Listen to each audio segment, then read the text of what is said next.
நீங்கள் இந்த உப்பு கலந்து சமைக்கப்படுகிற உணவுகளில் வந்து இட்லி, பூரி, பொங்கல், தோசை, ஆப்பம், இடியாப்பம், சப்பாத்தி, பிரியாணி, பழைய சாதம் இந்த மாதிரி உணவுகளை நீங்கள் சாப்பிடுவதை தவிர்த்து விட்டு ஒரு 50% பச்சை காய்கறிகள், அப்புறம் 50% சமைச்ச உணவு. அது வந்து காய்கறி பொரியல், வேக வைக்கப்பட்ட கிழங்கு, வேக வைக்கப்பட்ட கடலைகள், அப்புறம் வந்து வேக வைக்கப்பட்ட கீரை பொரியல், பால், முட்டை இந்த மாதிரி சாப்பிட்டீங்கன்னு வச்சுக்கோங்களேன். நீங்கள் வந்து சோறு, பூரி, பொங்கல் இதெல்லாம் சாப்பிடக்கூடாது. பிரியாணிலாம் சாப்பிடக்கூடாது. பழைய சாதம்லாம் சாப்பிடக்கூடாது.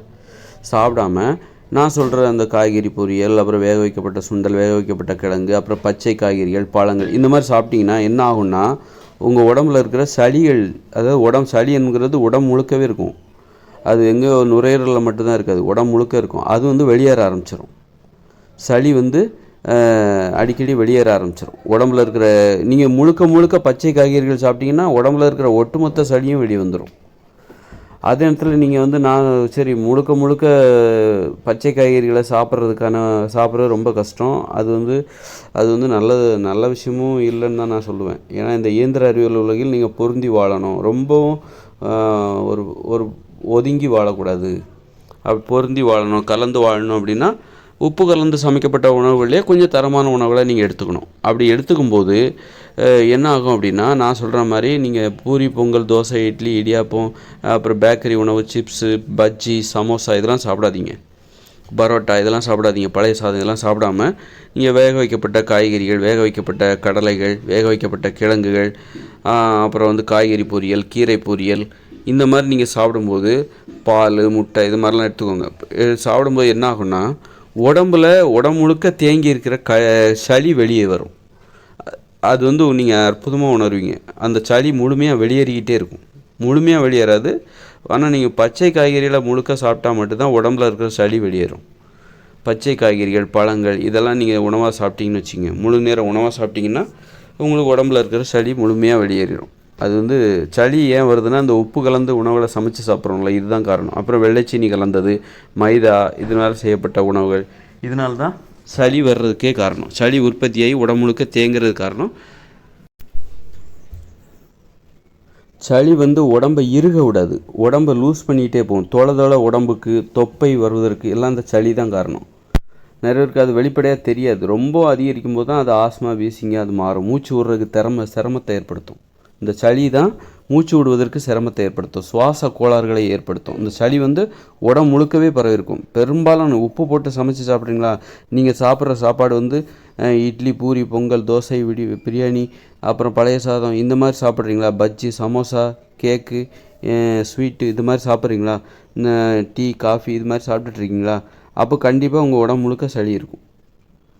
அந்த சளி தான் வந்து இந்த தொப்பைகளுக்கு காரணம், உடம்பை இறுக விடாமல் போகிறதுக்கு காரணம். இந்த சளி வந்து உங்கள் நரம்பு மண்டலத்தையே பாதிக்கும். பற்கள் சீக்கிரம் விழுறதுக்கு அதான் காரணம். முடி கொட்டுறதுக்கு அதுதான் காரணம். நரம்பு மண்டலங்களெல்லாம் இந்த சளி வந்து நீர்த்து போக வச்சிரும். உடம்பை வந்து ஒரு ஆரோக்கியமற்ற நிலைக்கு அது கொண்டு போகும். அதனால் சளி வெளியேறதை நீங்கள் அற்புதமாக கவனிக்கணுமா, உள்ளே இருக்கிற சளியை வெளியே எடுக்கணுமா, ரொம்ப அற்புதமான வழி.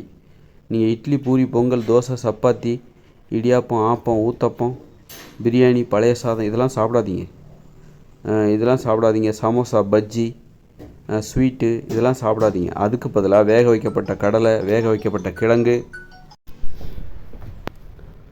அதனால் சளியை வெளியேற்ற அற்புதமான நம்ம உணவுலே உண்டு. ரொம்பவும் கஷ்டப்பட தேவையில்லைங்க. இட்லி, பூரி, பொங்கல், பிரியாணி, பழைய சாதம், தோசை இதெல்லாம் சாப்பிடாதீங்க. அப்புறம் வந்து பேக்கரி உணவுகள், ஸ்வீட்டு இதெல்லாம் சாப்பிடாதீங்க. சமோசா, பஜ்ஜி, வெஜ்ஜி பப்ஸு, பரோட்டா இதெல்லாம் சாப்பிட வேண்டாம். சாப்பிடாம ஃப்ரைட் ரைஸ் இதெல்லாம் சாப்பிடாதீங்க. வந்து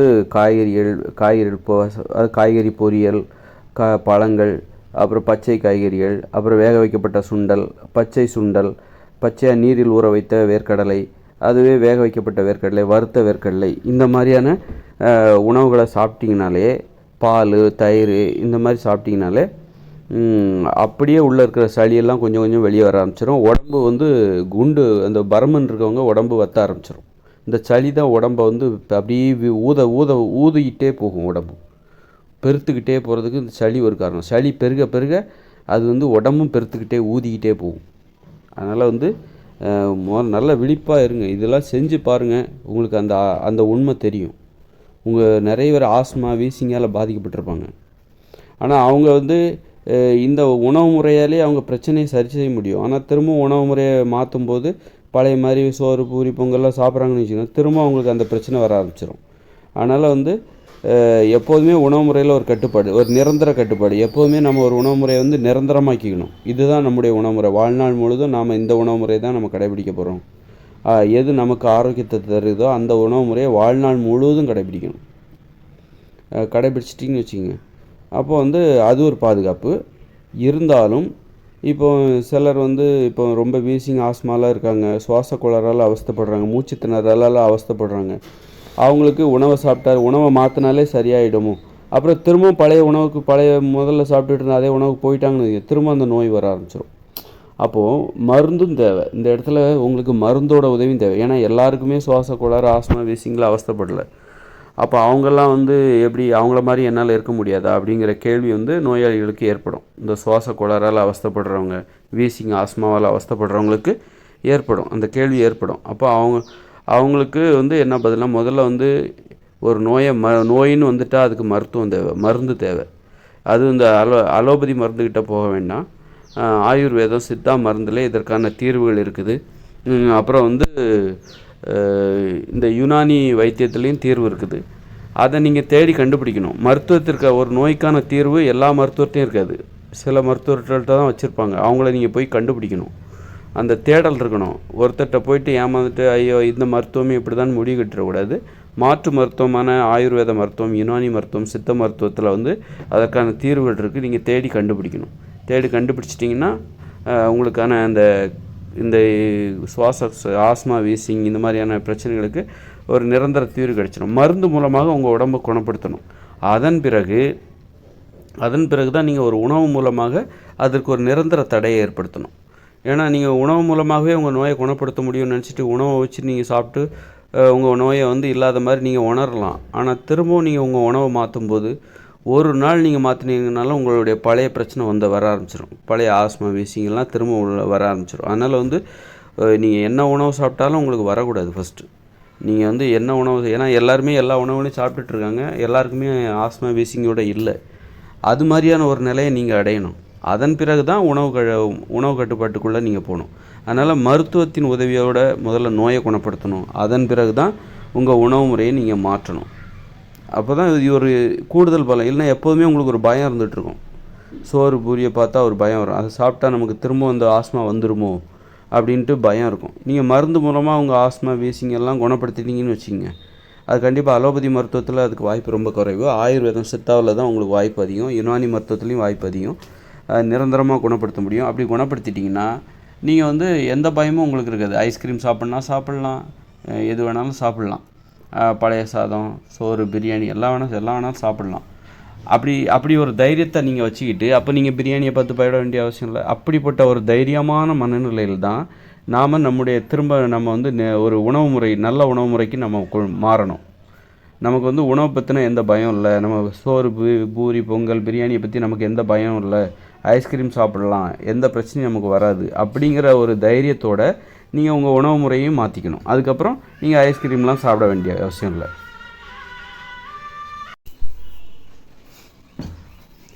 ஐஸ்கிரீம் நீங்கள் என்ன வேணாலும் சாப்பிட்லாம், உங்களுக்கு எதுவும் ஆகக்கூடாது. அப்படிங்கிற நிலையை எப்படி ஏற்படுத்த முடியும்னா மருத்துவத்தால் தான் முடியும், மருந்தால் தான் முடியும். நோயின்னு வந்துட்டு அதுக்கு மருந்தால் தான் குணப்படுத்த முடியும். அப்படி குணப்படுத்தின பிறகு தான் நமக்கு வந்து அப்புறம் இனிமேல் என்ன நோய் தான் குணமாயிடுச்சு, இஷ்டம் போல் ஆட்டம் போடலாம் அப்படின்லாம் இருக்காமல் நமக்கு ஒரு பொறுப்பு இருக்குது, நமக்கு ஒரு கடமை இருக்குது. நம்ம இந்த மாதிரி பிரச்சனை யாருக்கும் வரவே கூடாது அப்படிங்கிற நிலையில் நம்ம ஒரு முன்மாதிரியாக வாழ்ந்து காட்டணும். மற்றவர்களுக்கு உதாரணமாக நம்ம வாழ்ந்து காட்டணும். பொறுப்பு இல்லாமல் கண்ட உணவுகளை சாப்பிடக்கூடாது. அந்த உணவில் மருந்தே இல்லாமல் முன்கூட்டியே வருவதை தடுக்கின்ற ஒரு உணவு முறையை கடைபிடிக்கணும். ஏன்னா நம்ம வந்து ஏன் நோய் வருதுன்னா வருமுன் காக்காமல் கண்டபடி உணவுகளை பொறுப்பு இல்லாமல் உட்கொண்டதால் தான் நமக்கு நோய் வந்தது. அப்படி இருக்கும்போது மருந்தால் அதை குணப்படுத்தி விட்டோம். அப்படிங்கும்போது மீண்டும் அதே தப்பை செய்யக்கூடாது. அப்போ நாம் வந்து திரும்பவும் வந்து அந்த நோய்கள் வருவதற்கு முன்னே தடுக்கின்ற அந்த உணவு முறைக்கு போகணும். உணவு முறையின் நன்மை என்னென்னாக்கா, நோய்கள் வருவதற்கு முன்னே தடுப்பதற்கு தான் உணவு முறை. நல்ல உணவுகளை சாப்பிட்டா நோய்களை குணப்படுத்துகிறதா இருந்தால் அது மருத்துவம் தான். மருத்துவத்தால் மட்டும்தான் நோய்களை குணப்படுத்த முடியும். ஆனால் நோய்கள் வருவதற்கு முன்பே தடுக்கணும் அப்படின்னா அதற்கு உணவு முறையால் தான் முடியும். நல்ல உணவு முறையால் தான் முடியும். அதனால் நோயின்னு வந்துருச்சு, நோயால் அவஸ்தைப்பட்டீங்கன்னா ஃபஸ்ட்டு மருத்துவத்தால் உங்கள் நோயை குணப்படுத்துங்க. அதுக்காக நீங்கள் எவ்வளோ வேணாலும் செலவழிங்க. தேடி பாருங்கள், நல்ல மருத்துவம் எங்கே கிடக்குன்னு தேடி பாருங்கள்.